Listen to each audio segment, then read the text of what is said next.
نبی کریم صلی اللہ علیہ وسلم کی صحیح حدیث ہے، کل قیامت کے دن وہ مؤذن کے حق میں گواہی دے گی کہ اس نے اللہ تیری طرف بلایا تھا، ہم شاہد ہیں، ہم گواہ ہیں، ہم نے خود اس کی آواز سنی تھی کہ تیری طرف لوگوں کو بلایا کرتا تھا، اور اس گواہی کی وجہ سے اللہ رب العزت اسے جنت میں داخل کریں گے۔ اور مؤذن کی فضیلتیں کہ گردن اس کی لمبی ہوگی، ایک اذان پہ 60 نیکیاں۔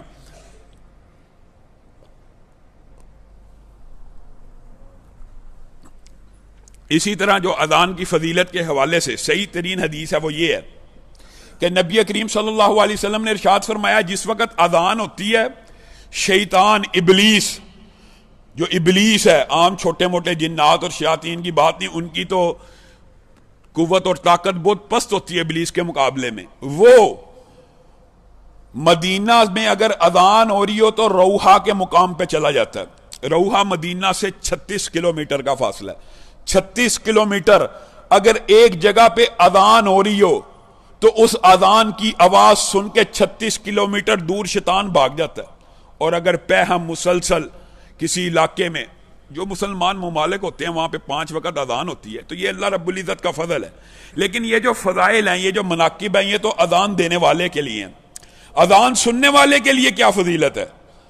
حضرت عمر، جن سے کم روایات منقول ہیں، حضرت عمر اس حدیث کے راوی ہیں، اور حضرت عمر بیان کرتے ہیں کہ نبی کریم صلی اللہ علیہ وسلم نے ارشاد فرمایا، جو اذان جب مؤذن اللہ اکبر کہتا ہے آپ اللہ اکبر کو، جو الفاظ وہ دہراتا ہے دہرائی جاؤ دہرائی جاؤ۔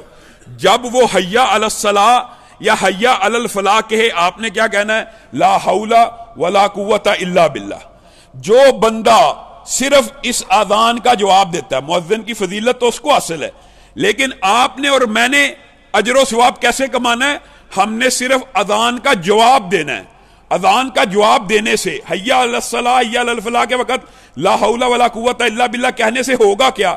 نبی کریم صلی اللہ علیہ وسلم نے ارشاد فرمایا، دخل الجنہ، وہ بندہ جنت میں داخل ہو گیا۔ کیا مطلب؟ یہاں پہ جو فعل ماضی کا نبی کریم نے استعمال کیا نا، جب ماضی استعمال ہو رہا ہو مستقبل کے کسی واقعے کے حوالے سے عربی لغت میں، گرامر میں، تو اس کے اندر مفہوم یقین کا، تاکید کا ایسا پوشیدہ ہوتا ہے کہ وہ جنت میں داخل ہو چکا ہے۔ جو بندہ صرف اذان کا، مرد یا عورت، جواب دیتی ہے، اتنی بڑی حدیث ہے، اتنی بڑی فضیلت ہے، صرف اذان کا جواب دینے سے بندہ جنت میں داخل ہو جاتا ہے، صرف اذان کا جواب۔ اب ایک بندہ آیا اذان کے درمیان میں، اذان پوری نہیں سنی، وہ کیا کرے؟ اس کے لیے کیا ریمیڈی ہے؟ یہ نہیں ہو سکتا کہ اللہ رب العزت صرف ٹائم ہوتا ہے جیسے طاق رہتے ہیں، ان کو ویل کرنا، گزر گیا تو انسان محروم ہے، لیکن اس کا مطلب یہ نہیں ہوتا پھر رحمت کے سلسلے بند ہو جاتے ہیں۔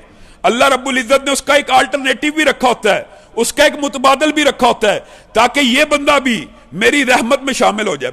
مثلا ایک بندہ آیا ہی لیٹ ہے، اذان آدھی گزر چکی ہے، آدھی کا جواب دے، جتنی استطاعت ہے اس کا جواب دے، لیکن وہ اس کے بھی لیٹ آتا ہے، وہ کیا کرے؟ وہ یہ دعا پڑھے، اللہم رب ہذہ الدعوۃ التامہ والی مکمل پڑھے۔ اس سے کیا ہوگا؟ نبی کریم صلی اللہ علیہ وسلم کا ارشاد ہے، جو بندہ اذان کے بعد یہ دعا پڑھ لیتا ہے، یہ دعا پڑھ لیتا ہے، میں محمد صلی اللہ علیہ وسلم اس کو گارنٹی دیتے ہیں کہ کل قیامت کے دن ہر اس بندے کی میں سفارش کروں گا جس نے ایک مرتبہ بھی اذان کے بعد یہ دعا پڑھی ہوگی۔ چھوٹا اجر ہے۔ نبی کریم صلی اللہ علیہ وسلم اگر کسی بندے کا نام لے کے اس کی سفارش کریں، اس کے بخشے جانے کی، اس کے جنت میں جانے کی امید کس قدر زیادہ ہے۔ اس کا مطلب یہ نہیں کہ اذان کے وظائف کا جواب نہیں دیا تو اب یہ دعا نہیں پڑھنی۔ اگر یہ دعا بھی رہ گئی، کوئی بندہ آیا ہی لیٹ ہے، نماز کھڑی ہونے والی ہے، اب نہ وہ اذان کا جواب دے سکے، نہ وہ اذان کے بعد والی دعا کا جواب دے سکے۔ اگر اذان سے متصل پہنچا ہے، اذان کو ختم ہوئے 1 منٹ آدھا منٹ ہوا، پھر تو یہ دعا پڑھ لے گا، لیکن اذان ہوئے 10 منٹ گزر گئے ہیں، اب مسجد میں داخل ہوا، اب کیا کرے؟ اس کو چاہیے جب وہ وضو کر رہا ہے، وہ وضو کرتے ہوئے اس کے بعد جب وضو ختم ہو جائے کیا کہے؟ اشہد ان لا الہ الا اللہ واشہد ان محمدا عبدہ ورسولہ کے بعد کیا کہے؟ اللہم اجعلنی من التوابین واجعلنی من المتطہرین۔ ہر بندے کو یہ دعا یاد ہونی چاہیے۔ اچھا اے اللہ کے رسول، اگر ہم اذان کا جواب نہیں دے سکے، وضو کے وقت یہ دعا پڑھ لیں گے ہوگا کیا؟ نبی کریم صلی اللہ علیہ وسلم نے فرمایا جو بندہ وضو کے بعد یہ دعا پڑھ لے گا جنت کے 8 دروازے اس کے لیے کھول دیے جائیں گے، اور جس دروازے سے چاہے جنت میں داخل ہو جائے۔ اذان کے حوالے سے پھر نبی کریم صلی اللہ علیہ وسلم ایک اور بات بیان کرتے ہیں، یہ تو اس بندے کے لیے ہے جو بالکل نماز سے لیٹ ہو چکا ہے، اذان سے مسجد میں تاخیر سے پہنچا ہے، نماز کھڑی ہونے والی ہے، وضو کر کے یہ دعا پڑھ چکا ہے، اب کیا کرے؟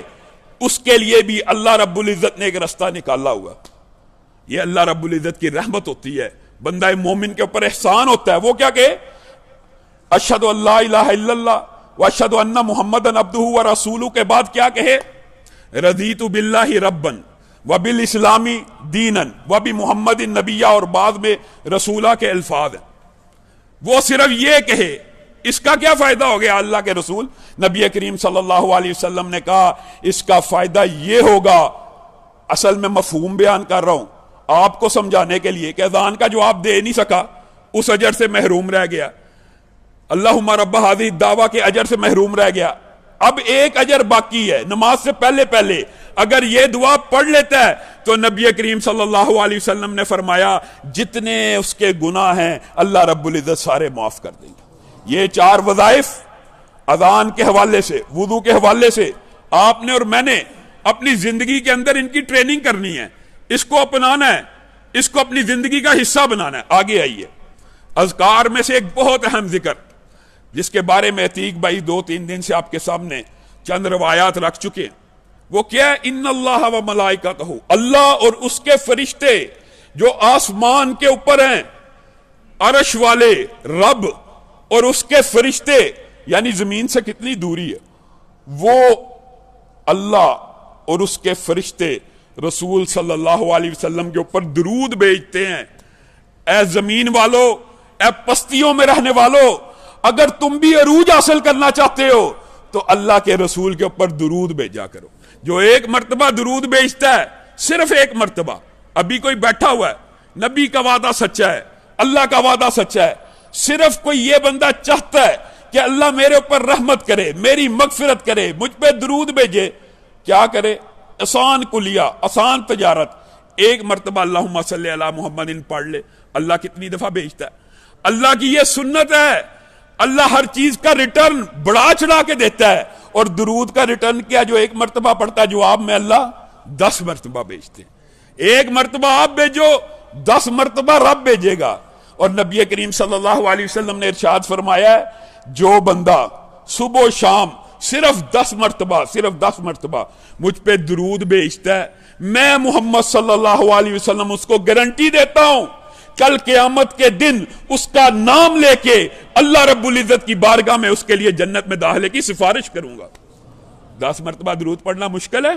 صبح و شام ہمیں کیا ہو گیا ہے؟ ہم یہ وظائف اپنی زندگی میں ایسے شامل کیوں نہیں کرتے کہ ہماری روٹین کا حصہ بن جائے؟ ابی بن کعب آتے ہیں، نبی کریم سے پوچھتے ہیں، مشہور حدیث ہے، آقا میں کتنا حصہ آپ پہ درود بھیجا کروں؟ آپ درود کے اتنے فضائل بیان کرتے ہیں، آپ درود کے اتنے مناقب بیان کرتے ہیں، 1/4 حصہ میں نے آپ کی ذات کے لیے اب مختص کر لیا اپنے اذکار میں سے۔ 1/4 ابی بہت اچھی بات ہے 1/4، لیکن اگر تو زیادہ کرے تیرے لیے بہتر ہے۔ اے اللہ کے رسول نصف، اگر تو زیادہ کرے بہتر ہے 2/3۔ اے اللہ کے رسول 2/3۔ نبی کریم نے کہا اگر اس سے بھی زیادہ کر لے تو بہتر ہے۔ کہا پھر میں کوئی ذکر نہیں کیا کروں گا، پھر میں صرف درود ہی پڑھا کروں گا۔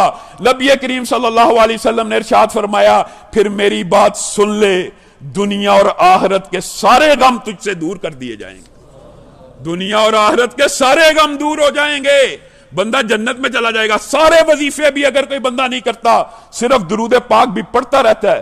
ایک صحابی درود پڑھ رہے ہیں، اللہ کی حمد بیان کی، اللہ کی تسبیح بیان کی، درود پڑھا، نبی کریم صلی اللہ علیہ وسلم مسکرانا شروع ہو گئے، کہا مانگ مانگ مانگ، تیری دعا اللہ ضرور سنے گا۔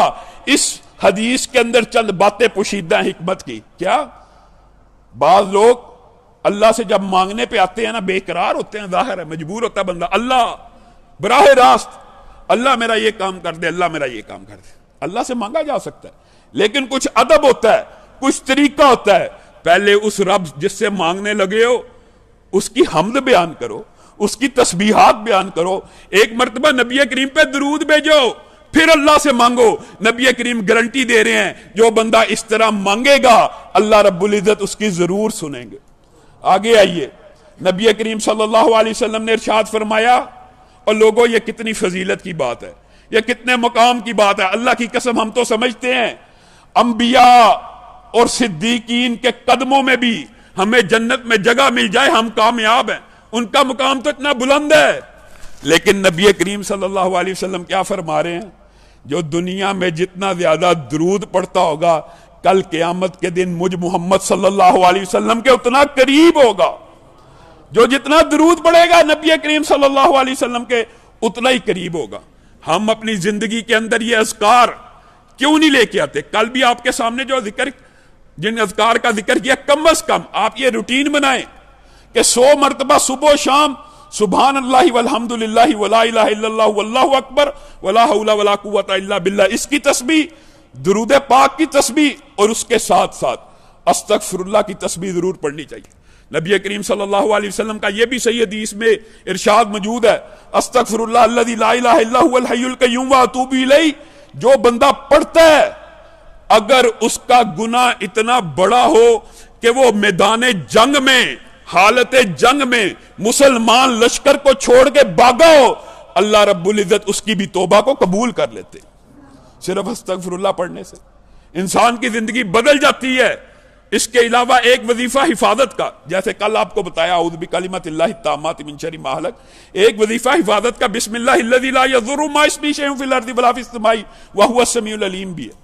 یہ بھی صحیح حدیث سے ثابت ہے، جو بندہ صبح 3 دفعہ شام 3 دفعہ یہ وظیفہ پڑھتا ہے، دنیا اور آسمان کے مابین جتنی مخلوقات ہیں ان کے شر سے محفوظ ہو جاتا ہے۔ پڑھنا مشکل ہے؟ کوئی مشکل نہیں ہے۔ اسی طرح جو وظائف کل آپ کو بتائے ہیں ان میں سے ایک وظیفہ جو ہے لا الہ الا اللہ وحدہ لا شریک لہ لہ الملک و لہ الحمد وہو علی کل شیء قدیر کے ساتھ اگر کوئی بندہ سبحان اللہ والحمد للہ ولا الہ الا اللہ واللہ اکبر ولا حول ولا قوت الا باللہ اگر پڑھ لیتا ہے، یہ وظیفہ دونوں ملا کے، صحیح حدیث کے الفاظ آپ کے سامنے رکھتا ہوں، ایک بندہ سویا اٹھا یعنی سو رہا تھا، کروٹ لی، بیدار ہو گیا۔ اب اس بیداری کے عالم میں اس کی یہ ٹریننگ ہونی چاہیے، صرف یہ 2 وظائف ایک دفعہ پڑھ لیتا ہے، صرف ایک دفعہ، صحیح حدیث ہے۔ سویا، کروٹ لی، اچانک آنکھ کھلی، رفع حاجت کے لیے آنکھ کھلی، کسی کام کے لیے آنکھ کھل گئی، صرف ایک مرتبہ یہ دونوں وظیفے پڑھتا ہے، ان کے بعد اللہ رب العزت سے جو بھی دعا کرتا ہے، نبی کریم صلی اللہ علیہ وسلم نے کہا وہ دعا فی الفور اللہ رب العزت قبول کر لیتے، فی الفور قبول کر لیتے۔ اور اسی وظیفے کے ساتھ صحیح حدیث یہ بھی موجود ہے، جو سونے سے پہلے یہ 2 وظیفے ملا کے صرف ایک مرتبہ بھی یہ دونوں وظیفے پڑھتا ہے نا، ایک مرتبہ 100 کی بات نہیں ہے، کل آپ کے سامنے 100 کے عدد کی اوپر بات کی ہے، صرف ایک مرتبہ بھی پڑھتا ہے، نبی کریم نے کہا ہے اگر اس کے گناہ سمندر کی جھاگ کے برابر بھی ہوں معاف ہو جاتے۔ سبحان اللہ و بحمدہ سبحان اللہ العظیم، اللہ کو بہت محبوب ہے۔ ایک بندہ ہر وقت اللہ کے محبوب کلمات کہہ رہا ہے جو اللہ کو پسند ہو، آپس کی مثال لے لیجیے اپنی، آپ کا بیٹا ہر وہ بات کہہ رہا ہے جو آپ کو پسند ہو، معاذ اللہ، اللہ سے مثال نہیں دے رہا، سمجھانے کے لیے بات کہہ رہا ہوں۔ آپ کی بیوی، آپ کا بیٹا، آپ کا بھائی آپ کو خوش کرنے کے لیے ہمیشہ وہ الفاظ کہے، ہمیشہ ادب کا وہ معاملہ کرے، احترام کا وہ معاملہ کرے جو آپ کو پسند ہو، آپ کی اس سے محبت بڑھے گی کہ کم ہوگی؟ اللہ رب العزت کو یہ الفاظ پسندیدہ ہیں، اور نبی کریم صلی اللہ علیہ وسلم نے کہا زبان پہ بڑے ہلکے ہیں لیکن میزان پہ اتنے بھاری ہوں گے کہ کل قیامت کے دن ہر بندہ یہ حسرت کرے گا کاش اس مجلس میں میں اپنے دوست کے ساتھ گفتگو ہی نہ کر رہا ہوتا، اتنا بڑا اجر و ثواب سبحان اللہ و بحمدہ سبحان اللہ العظیم کا ملنے والا ہے کہ انسان پریشان ہوگا، کہے گا ایمی 1 گھنٹہ گپ لگائی، ایمی آدھا گھنٹہ اپنے دوست کے ساتھ باتوں میں مصروف رہا اور بلا وجہ 15 منٹ ضائع کر دیے، کاش ان لمحات میں 1 دفعہ سبحان اللہ کہہ دیا ہوتا، 1 دفعہ الحمدللہ کہہ دیا ہوتا۔ میرے رب نے اتنا بڑا اجر اتنے چھوٹے وظیفوں کا رکھا ہوا ہے، اگر مجھے پتا ہوتا میری دنیا کی کوئی مجلس اللہ کی تسبیح اور حمد سے پاک یعنی اس کے بغیر نہ ہوتی۔ ہمیشہ اس کی حمد کرتا رہتا ہے، ہمیشہ اس کی تسبیح بیان کرتا رہتا ہے۔ آگے چلیے، یہ چند وظائف ہیں، ابھی وظائف کے اعتبار سے اور بھی بہت سے وظائف ہیں، لیکن مختصراً آپ کے سامنے یہ جو چند وظائف رکھے ہیں، یہ اس لیے رکھے ہیں کہ جتنے سنے ہیں اس کے اوپر ہم نے عمل شروع کر دینا، اور انشاءاللہ اپنی زندگی کا اگر ان وظائف کو حصہ بنا لیں گے آپ خود ہی، یہ تو اللہ رب العزت کی سنت ہے، یہ تو نبی کریم کی حدیث ہے، وعدہ ہے۔ یہ کیسے ہو سکتا ہے کہ انسان ایک ہاتھ بڑھائے اللہ ایک بازو کے برابر آگے نہ آئے، ایک بازو بڑھائے اللہ پورے گز کے برابر آگے نہ آئے؟ یہ کیسے ہو سکتا ہے؟ نبی کریم نے کہا اگر تم چل کے اللہ کی طرف جاؤ گے اللہ دوڑ کے تمہاری طرف آئے گا۔ اب آتے ہیں اس مضمون کو بھی کوشش کرتے ہیں کہ آج وائنڈ اپ کر دیا جائے تاکہ کل سے نیا موضوع شروع کیا جائے۔ ہم گزشتہ خطبے کے اندر، گزشتہ درس کے اندر یہاں تک پہنچے تھے کہ 5 بد نصیب افراد ہیں جن کے ساتھ اللہ کلام نہیں کرے گا، ان میں سے 2-3 کا آپ کے سامنے ذکر کیا، باقی 2 بھی متعلق ہیں نظر بد کا، برائی کا، اسی گناہ سے متعلق ہے۔ نبی کریم صلی اللہ علیہ وسلم نے فرمایا اللہ کل قیامت کے دن اس کو پاک صاف نہیں کرے گا جو عمر میں بوڑھا ہو چکا ہے لیکن زنا سے باز نہیں آتا۔ اللہ اس عورت کو پاک صاف نہیں کرے گا، اس سے کلام نہیں کرے گا جو اپنی عزت کو حقیر داموں کی وجہ سے، حقیر معاملات کی وجہ سے، حقیر معاملات کیا ہے؟ دوستی کی وجہ ہوگی، دل لگی کی وجہ ہوگی، پیسے کی وجہ ہوگی، گفٹ کی وجہ ہوگی، چھوٹی چھوٹی چیزوں کی وجہ سے اپنی عزت غیر محرم کے سپرد کر دیتی ہے۔ ایسی عورت کے ساتھ کل قیامت کے دن اللہ کلام بھی نہیں کرے گا، اس کو پاک صاف بھی نہیں کرے گا۔ اور لوگوں اور میرے بھائیوں، میری بیٹیوں، یہ اتنا بڑا جرم ہے، اتنا بڑا جرم ہے۔ نبی کریم معراج کی رات میں خود بیان کرتے ہیں، ان کے عذابوں کے حوالے سے 2 روایات صرف آپ کے سامنے رکھتا ہوں۔ یہ اتنا سنگین اور کبھی جرم ہے، نبی کریم نے فرمایا میں نے کل قیامت کے دن جو ہوگا معاملہ وہ تو الگ ہے، معراج کی رات میں کل قیامت کے دن جو ان کے لوگوں کے ساتھ معاملہ ہونا ہے نا، وہ کیا ہے؟ معراج کی رات میں نبی کریم کو دکھا دیا گیا معجزے کے طور پہ۔ نبی کریم نے کہا ایک بہت بڑا تندور میں نے دیکھا، جہنم کے اندر ہے۔ جہنم کے اندر تندور لگانے کی ضرورت کیا ہے؟ جہنم تو پورے کے پوری آگ ہے، لیکن جہنم کے اندر ایک سیپریٹ تندور لگا ہوا ہے، اس کے اندر بھی آگ جل رہی ہے، اس میں برہنہ مرد اور برہنہ عورتیں ہیں، ان کے نیچے سے آگ جلائی جاتی ہے، وہ اوپر جاتے ہیں، تندور بہت بڑا ہے، جب اس کی نکر پہ پہنچ جاتے ہیں، اینڈ پہ پہنچ جاتے ہیں، سرے پہ، کنارے پہ پہنچ جاتے ہیں، آگ نیچے سے کم ہوتی ہے، وہ پھر تہ میں آ جاتے ہیں، پھر ایسے ہوتا ہے، پھر تو نبی کریم صلی اللہ علیہ وسلم جب یہ عذاب بیان کر رہے ہیں صحابہ خوفزدہ ہو گئے، اور یہ وجہ کیا ہے؟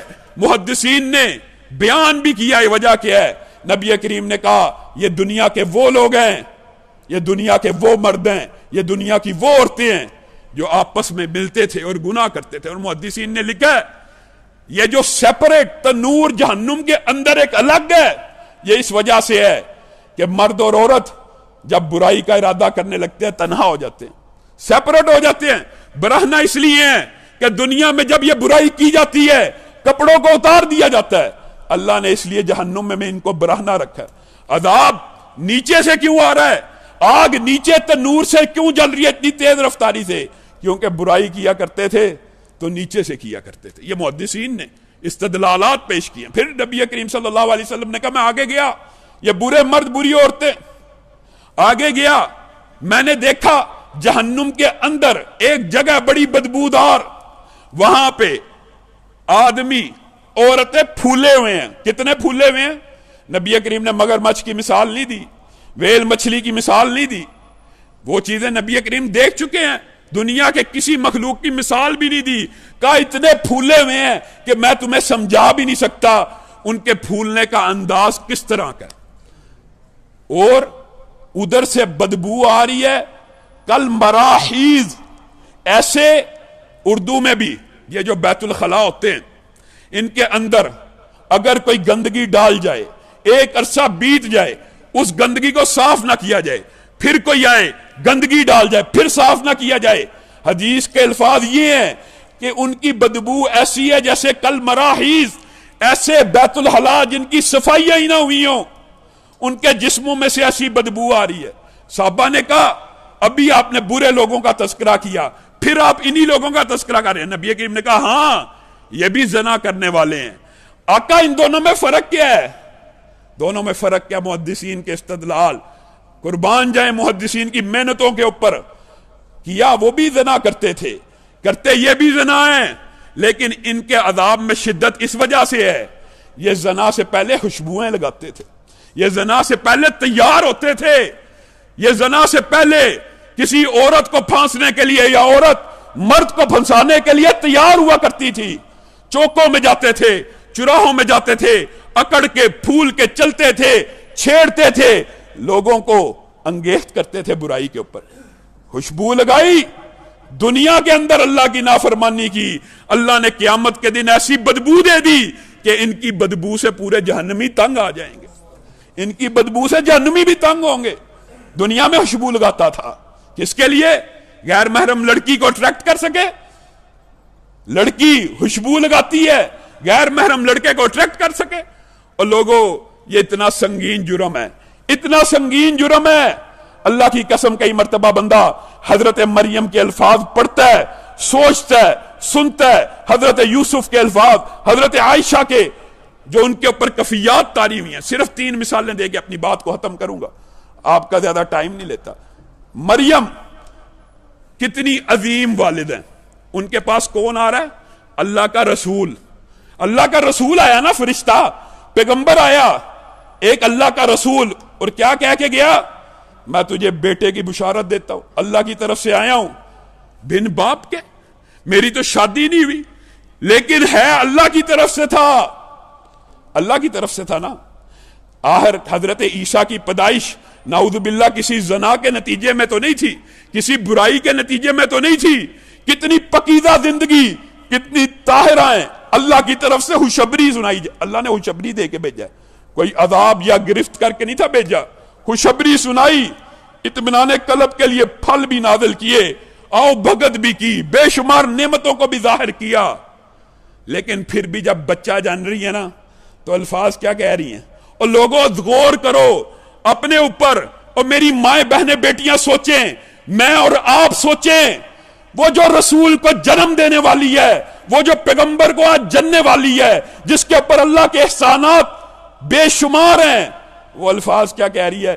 یا لیتنی متو قبل ھذا وکنت نسیا منسیا، اے کاش اس دن سے پہلے میں مر جاتی اور میرا نام و نشان بھی دنیا میں نہ ہوتا۔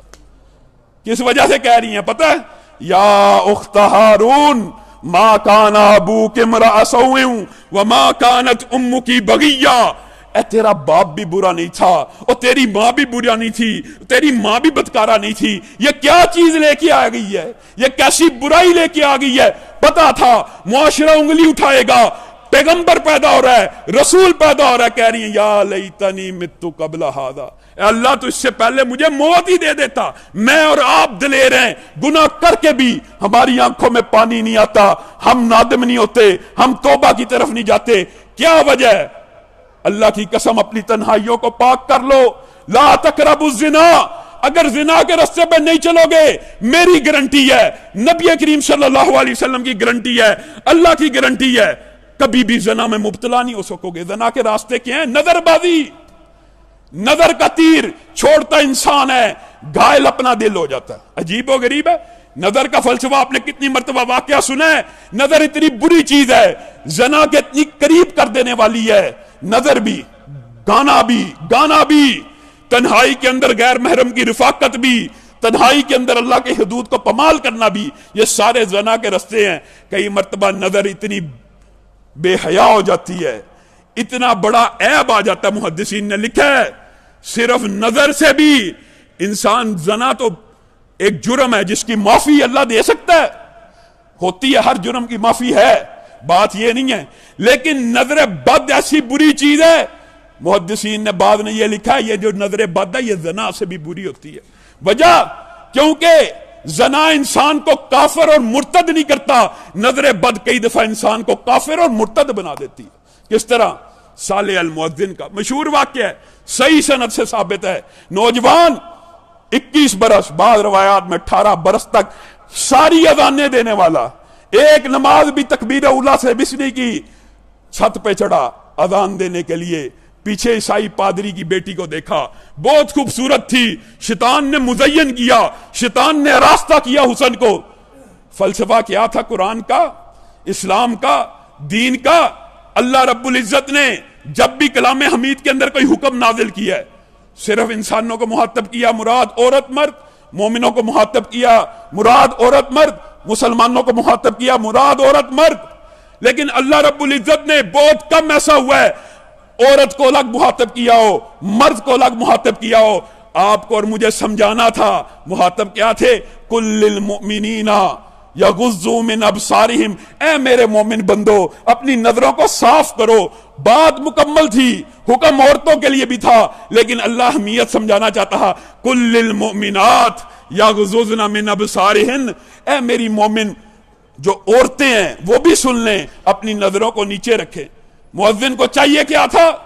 نظر دیکھ لیا، نظر پڑ گئی، نظر جھک جاتی، اللہ کا حکم ہے، نظر کو جھکا دینا چاہیے تھا، لیکن نظر نے جسارت کی، اللہ کی نافرمانی کی، نظر چہرے پہ ٹک گئی، تیر نظر کا خود چھوڑا، گائل بھی اپنا دل ہو گیا، نیچے اترا، پادری کے گھر گیا، رشتہ دے دو، رشتہ دے دو، ایک ہی شرط ہے رشتہ دینے کی، عیسائیت کو قبول کر۔ عیسائیت کو قبول کرتا ہوں، بیت الخلا میں جانے کا ارادہ رکھتا ہوں۔ سیڑھیوں پہ چڑھا، مالک الموت کا حکم آ گیا، سیڑھی سے پھسلا، مر گیا۔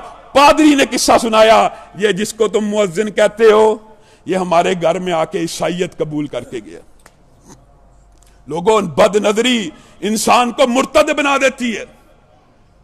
حضرت یوسف، یہ تو مریم تھی، حضرت یوسف اللہ کے رسول ہے، پیغمبر ہیں، خود ہیں۔ اللہ کو کیا کہتے ہیں؟ اللہ مجھے جیل خانہ منظور ہے، مجھے جیل خانہ منظور ہے، اس بات سے بہتر میں جیل خانہ سمجھتا ہوں۔ اللہ اگر تو نے مجھے ان عورتوں کے شر سے نہیں بچایا تو قریب ہے میں ان کے شر میں کہیں گرفتار نہ ہو۔ جو پیغمبر یہ کہہ رہا ہے، پیغمبر، آپ اور میں، او یار نظر صاف ہونی چاہیے، شر کون سا؟ نظر پاک ہونی چاہیے، شر کون سا؟ یہ جی اسکول کی کالجز کی لڑکے لڑکیاں آپس میں بیٹھ کے پڑھ رہے ہیں، پڑھائی کر رہے ہیں، اس میں کون سا شر ہے؟ اس میں کون سا فتنہ ہے؟ اور اللہ کا پیغمبر 9 برس جیل خانے کو قبول کرتا ہے صرف ایک عورت کی برائی کی دعوت کے بدلے میں کہ کہیں میں اس کی برائی کی دعوت میں مبتلا نہ ہو جاؤں۔ وہ کہتی ہے قالت حیت لک، آجا میرے گلے لگ جا۔ یوسف پورے گھر سے واقف، یوسف ہر کمرے سے واقف، یوسف ادھر ہی پلے بڑے ہیں، ادھر ہی پلے بڑے ہیں۔ برائی کرنا چاہتے، دنیا کی کوئی طاقت ان کو پکڑ بھی نہیں سکتی تھی، لیکن کیا کہتے ہیں؟ معاذ اللہ، میں اللہ سے ڈرتا ہوں۔ اے عورت، یہ بات نہیں کہ میرا نفس نہیں ہے یا مجھ میں خواہشات نہیں ہے، لیکن میں اللہ سے ڈرتا ہوں۔ جیل خانہ مجھے عزیز ہے۔ اللہ نے بدلے میں کیا دیا؟ جیل خانے کے بدلے میں عصمت عظمت کی، اپنی عزت کی حفاظت کرنے کی وجہ سے اللہ تعالیٰ نے پورے ملک کی بادشاہت عطا کر دی، پورے ملک کی بادشاہت عطا کر دی۔ حضرت عائشہ، پتہ ہے میں طاہرہ ہوں، پتہ ہے میں پاک صاف ہوں، پتہ ہے میں نبی کی بیوی میں الزام لگا، صحیح حدیث کے الفاظ ہیں، جھوٹا الزام لگا، گر پڑی بے ہوش ہو کے، بے چین ہوگی۔ میرے باپ کو بھی پتہ ہے اور نبی کو بھی پتہ ہے، اور میرے بارے میں لوگ یہ باتیں کریں، انہوں نے میرا دفاع نہیں کیا۔ اپنے باپ کو کہا میری طرف سے جواب دے، میں تیری طرف سے کیا جواب دوں؟ ناراض ہو کے چلی جاتی ہیں، اللہ سے دعا کرتی ہیں۔ حضرت عائشہ کہتی ہیں مجھے اللہ کے ہاں امید تھی کہ اللہ میری برات نازل کرے گا، کیونکہ میرا دل، میں پاک صاف تھی، میرا دل بے قرار تھا، میرا دل بے چین تھا۔ میں نبی محترم سے ناراض ہو گئی کہ نبی محترم نے یہ سوچا بھی کیسے، لیکن میرا خیال تھا جبریل آئیں گے، نبی کریم کو بتا دیں گے۔ مجھے یہ نہیں تھا پتا اللہ سورۃ نور میں پے در پہ میرے حق میں آیتوں کو نازل کرے گا۔ اور لوگوں، اللہ نے پھر آیتیں نازل کی تو کتنی عظیم کی، اور ان کا اختتام کیا تو کتنا عظیم کیا۔ الخبیثات للخبیثین والخبیثون للخبیثات، الطیبات للطیبین۔ اور منافقوں اور فاسقوں اور فاجروں اور جھوٹے الزام لگانے والوں، سن لو، نبی طیب ہوتا ہے، نبی کی بیوی مشرک کا بھی ہو سکتی ہے، نبی کی بیوی اللہ کے ساتھ شرک کرنے والی بھی ہو سکتی ہے، لیکن نبی کی بیوی کبھی زانیہ نہیں ہو سکتی، نبی کی بیوی کبھی زانیہ نہیں ہو سکتی۔ الخبیثات للخبیثین، زانی عورتیں زانی مردوں کے لیے اللہ نے حکم نازل کر دیا کلام حمید میں، آج کے بعد زانی مرد زانی عورتوں سے شادی کیا کریں، زانی عورتیں زانی مردوں سے شادی کیا کریں۔ لوگوں، یہ عصمت